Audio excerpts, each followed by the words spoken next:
Hola, mi nombre es José Roberto Rodríguez y es un gusto compartir contigo. Lección número 7, titulada Bienaventurados los que creen.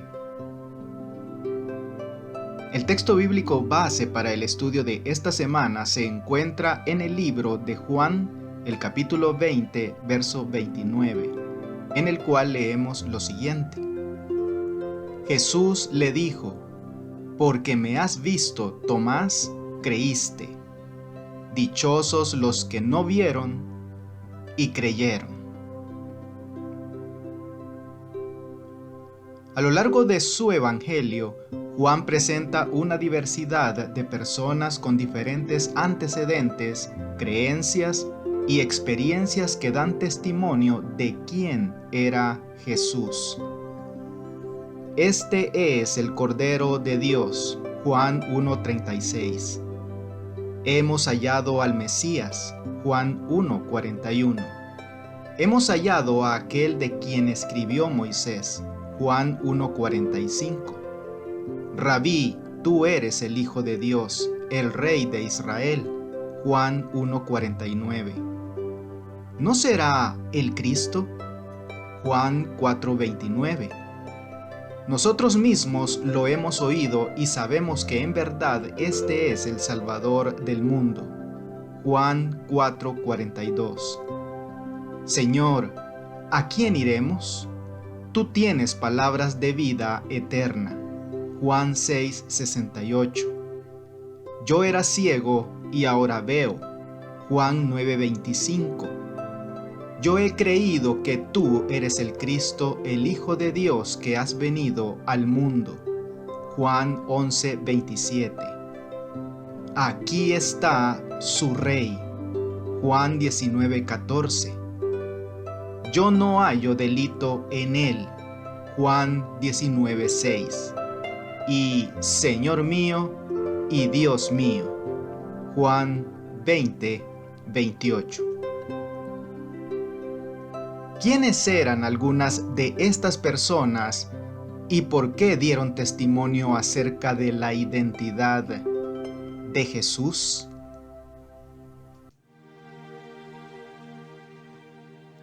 Remontándonos a Abraham. Jesús no tuvo reparos en declarar quién era, ni tampoco en llamar a testigos para que dieran testimonio de quién era, incluso a testigos que habían desaparecido hacía mucho tiempo. Abraham entre ellos.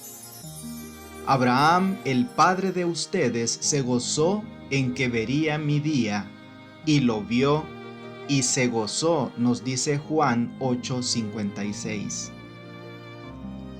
¿Por qué fue el testimonio de Abraham tan importante como para ser incluido en el Evangelio de Juan?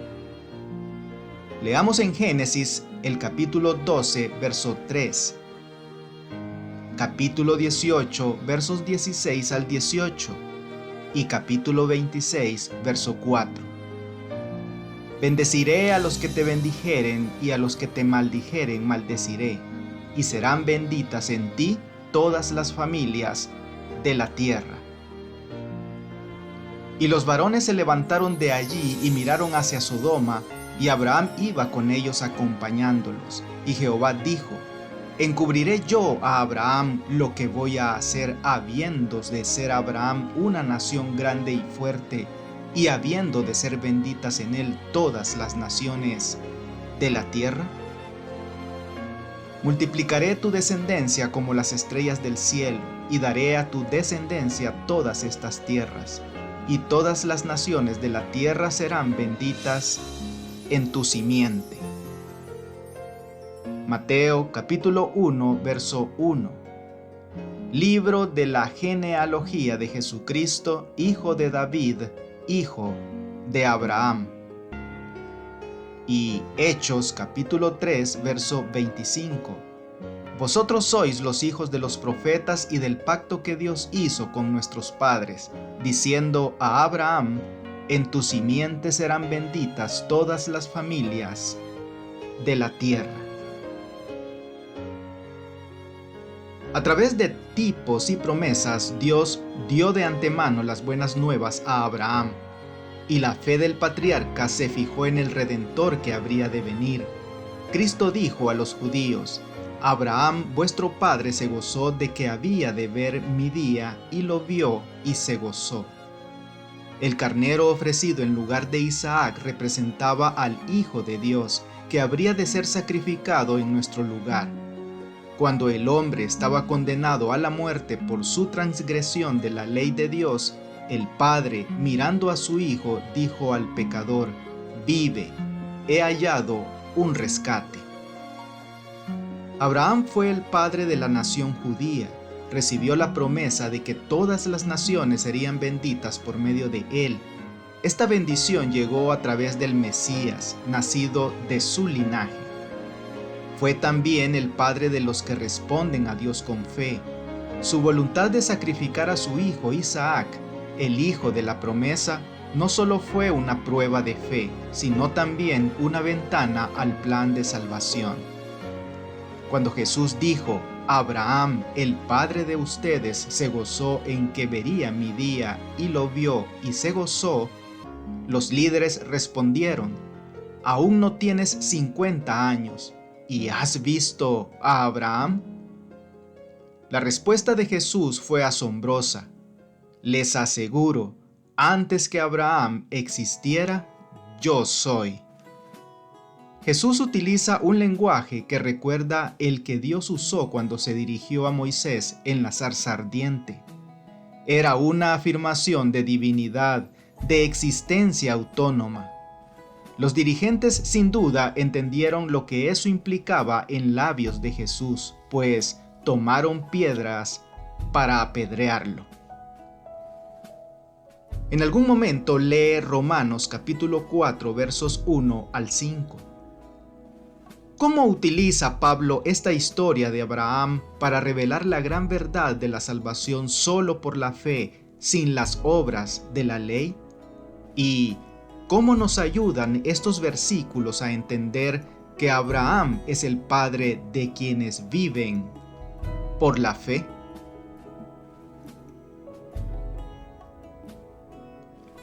El testimonio de María.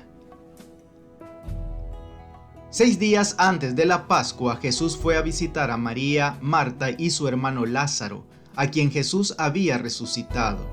Simón, que había sido curado de la lepra, celebraba una fiesta en agradecimiento por lo que Jesús había hecho por él. Marta servía y Lázaro estaba sentado a la mesa con los invitados. ¿Qué significado tenían aquí las acciones de María? ¿Y en qué sentido daban testimonio de quién era Jesús? Leamos en Juan el capítulo 12, los versos 1 al 3. 6 días antes de la Pascua vino Jesús a Betania, donde estaba Lázaro, el que había estado muerto, y a quien había resucitado de los muertos. Y le hicieron allí una cena. Marta servía y Lázaro era uno de los que estaban sentados a la mesa con él. Entonces María tomó una libra de perfume de nardo puro, de mucho precio, y ungió los pies de Jesús y los enjugó con sus cabellos. Y la casa se llenó del olor del perfume.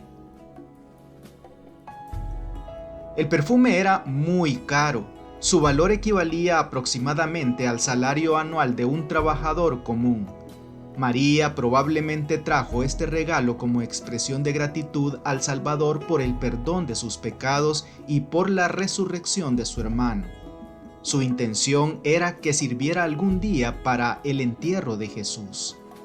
Pero al enterarse de que pronto sería ungido rey, decidió ser la primera en rendirle honores. María probablemente no tenía intención de que se notara su gesto, pero Juan señala que la casa se llenó de la fragancia del perfume. Judas respondió con una rápida reprimenda, afirmando que el perfume debería haberse vendido para dar el dinero resultante a los pobres. Jesús tranquilizó inmediatamente a María diciendo: «Déjala, porque a los pobres siempre los tendrán con ustedes, pero a mí no siempre me tendrán. Un tema recurrente en el Evangelio de Juan es que Jesús conoce el interior de las personas. En este caso, en la fiesta de Simón, Jesús sabe lo que hay en el corazón de Judas. En tal sentido, Juan deja en claro quién era Judas, un ladrón egoísta. El don fragante que María había pensado prodigar al cuerpo muerto del Salvador lo derramó sobre él en vida. En el entierro, su dulzura solo hubiera llenado la tumba, pero ahora llenó su corazón con la seguridad de su fe y su amor. José de Arimatea y Nicodemo no ofrecieron su don de amor a Jesús durante su vida. Con lágrimas amargas trajeron sus costosas especias para su cuerpo rígido e inconsciente. Las mujeres que llevaron sustancias aromáticas a la tumba hallaron que su diligencia era vana, porque Él había resucitado. Pero María, al derramar su ofrenda sobre el Salvador, mientras Él era consciente de su devoción, lo ungió para la sepultura. Y cuando Él penetró en las tinieblas de su gran prueba, llevó consigo el recuerdo de ese acto, un anticipo del amor que le tributarían para siempre los que redimiera. Jesús sabía lo que había en el corazón de María y en el de Judas. También sabe lo que hay en el nuestro. ¿Qué debería decirnos esto acerca de nuestra necesidad de Cristo como nuestra justicia, tanto imputada como transformadora?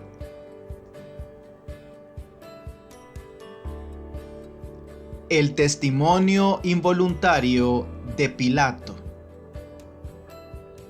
Juan registra una y otra vez los intentos de los líderes religiosos de apresar a Jesús, llevarlo a juicio y sentenciarlo a muerte. Un tema característico del Evangelio de Juan, expuesto a menudo por Jesús, es que aún no había llegado su tiempo o su hora, es decir, el momento de su crucifixión. Ahora había llegado la hora. Jesús fue arrestado en el huerto de Getsemaní, llevado ante Anás, luego ante el sumo sacerdote Caifás y 2 veces ante Pilato. Juan ha llamado a muchos testigos de todas las clases sociales para que den testimonio de que Jesús era el Cristo. Ahora Juan llama a Pilato, el gobernador que juzgó a Jesús. Este fue un testimonio importante porque Pilato era romano, gobernador y juez. La mayoría de los otros testigos eran judíos y plebeyos. ¿Cómo se relaciona el veredicto de Pilato con el tema del Evangelio de Juan? Leamos en Juan el capítulo 18, verso 38. Le dijo Pilato: ¿qué es la verdad? Y cuando hubo dicho esto, salió otra vez a los judíos y les dijo: yo no hallo en él ningún delito. Juan capítulo 19 versos 17 al 22. Y él, cargando su cruz, salió al lugar llamado de la calavera, y en hebreo Gólgota, y allí le crucificaron. Y con él a otros 2, uno a cada lado, y Jesús en medio. Escribió también Pilato un título que puso sobre la cruz, el cual decía: Jesús Nazareno, Rey de los Judíos. Y muchos de los judíos leyeron este título, porque el lugar donde Jesús fue crucificado estaba cerca de la ciudad, y el título estaba escrito en hebreo, en griego y en latín. Dijeron a Pilato los principales sacerdotes de los judíos: no escribas, Rey de los Judíos, sino que él dijo: soy Rey de los Judíos. Respondió Pilato: lo que he escrito, he escrito. Jesús fue llevado ante Pilato el viernes de mañana temprano. El plan de los conspiradores era enviar rápidamente al prisionero a la cruz, pero el comportamiento de Jesús llamó la atención de Pilato. El gobernador interrogó atentamente a Jesús y escuchó de sus labios: Yo para esto he nacido, para esto he venido al mundo, para dar testimonio de la verdad. Todo el que es de la verdad oye mi voz. Aunque el gobernador condenó finalmente a Jesús a muerte, proclamó 3 veces su inocencia.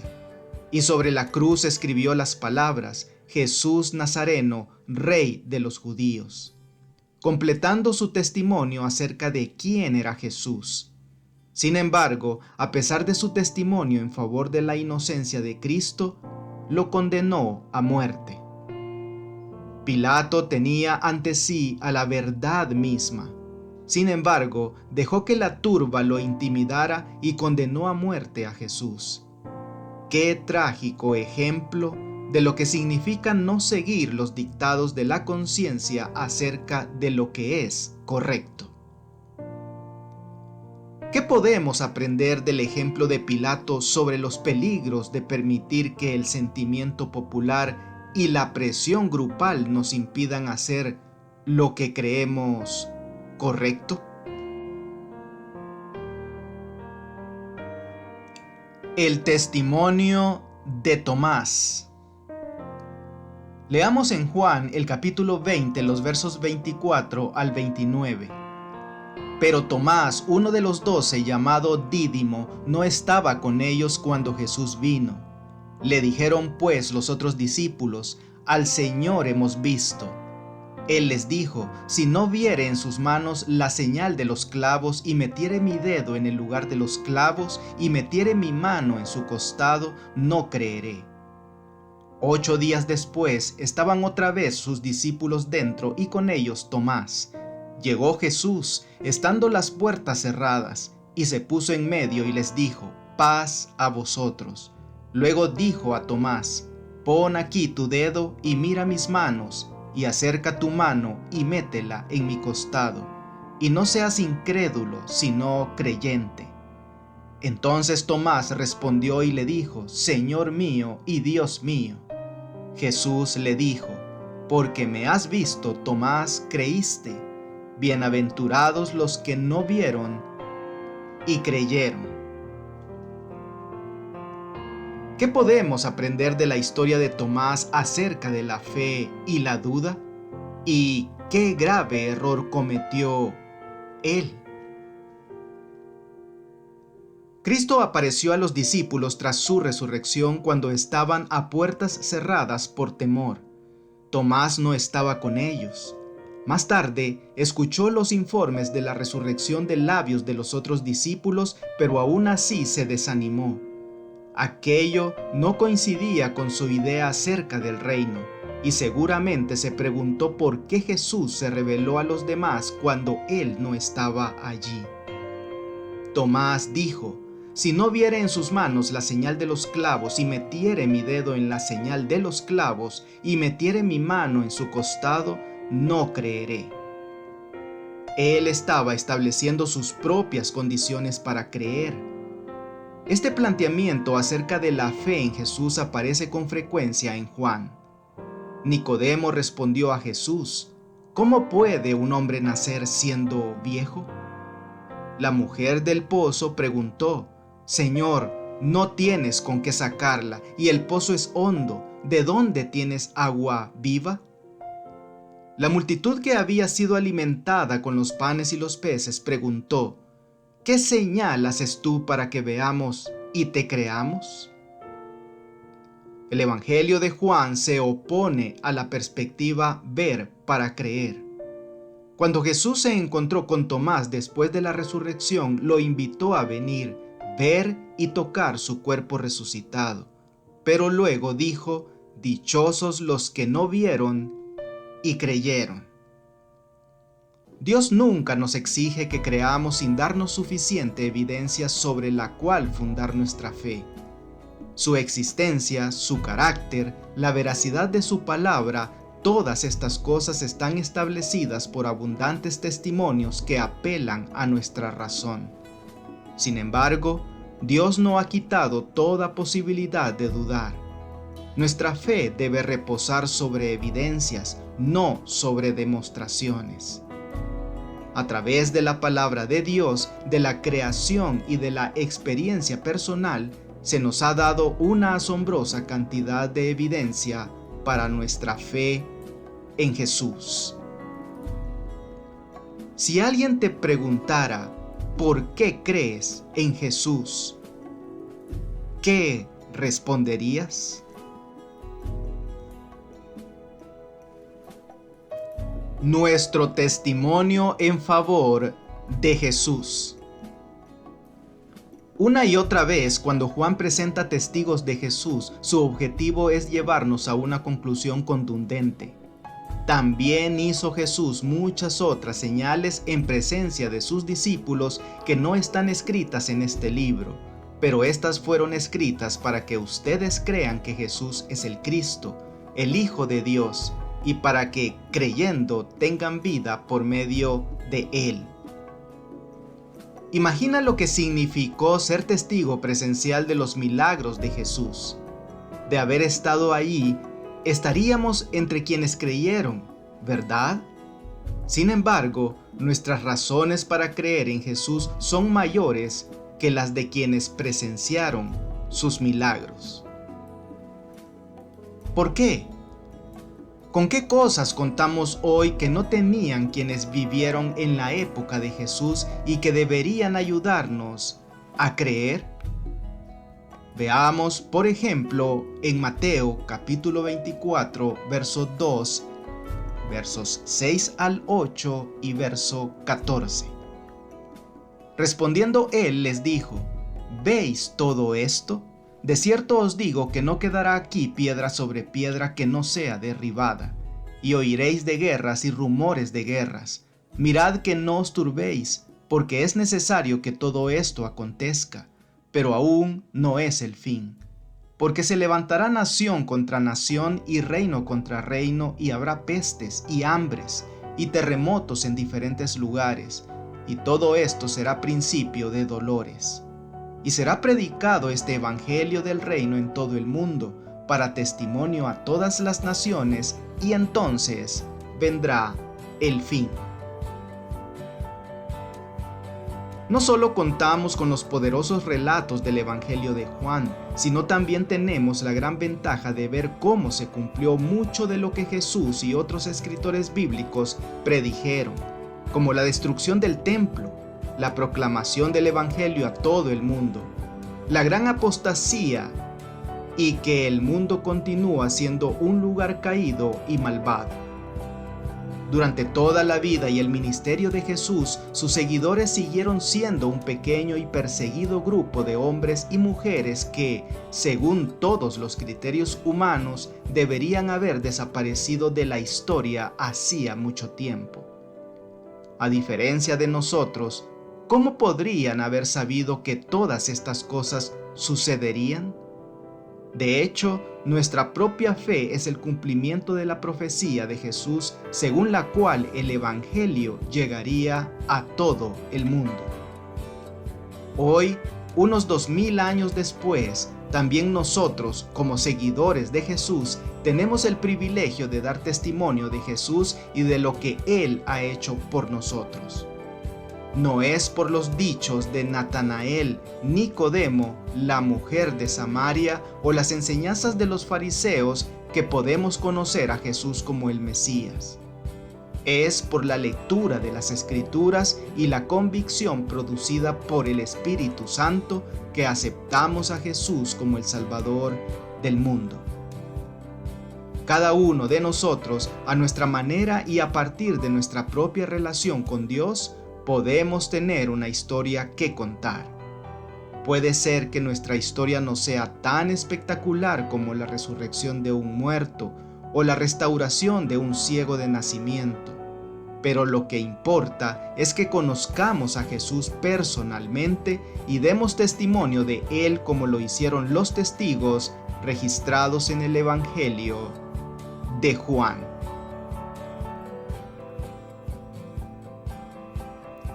Para estudiar y meditar.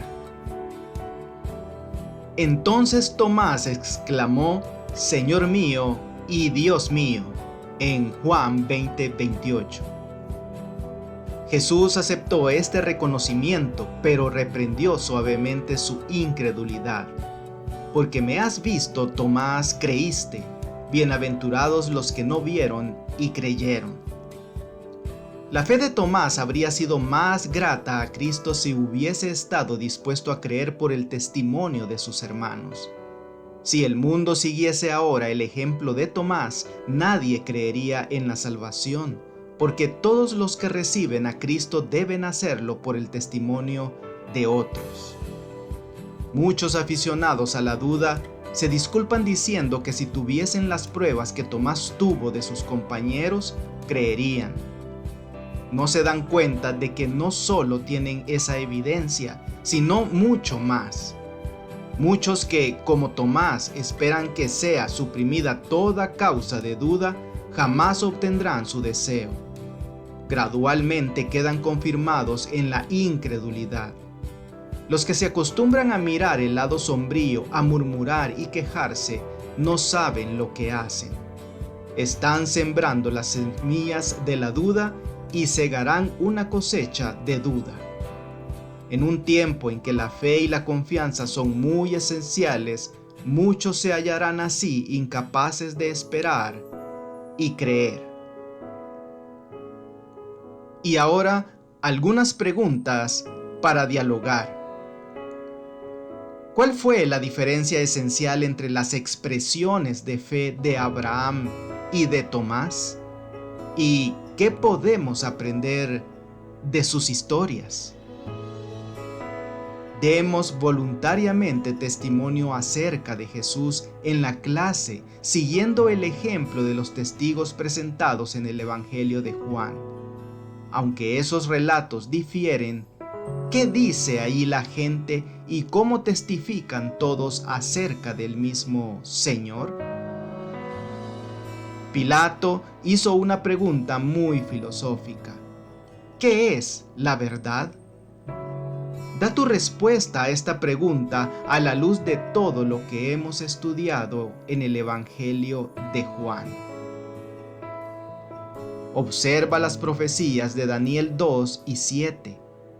Aunque quienes vivían en la época de Jesús disponían de esos 2 capítulos, ¿qué gran ventaja tenemos hoy a diferencia de ellos gracias al cumplimiento de esas profecías y en cuanto a nuestras razones para creer? Que Dios te bendiga. No olvides apoyar este ministerio suscribiéndote a mi canal de YouTube. Con esto tendrás acceso a un video resumen completamente ilustrado y animado de la lección de escuela sabática para adultos al inicio de cada semana. Espero tus likes y tus comentarios de la lección. Bendiciones.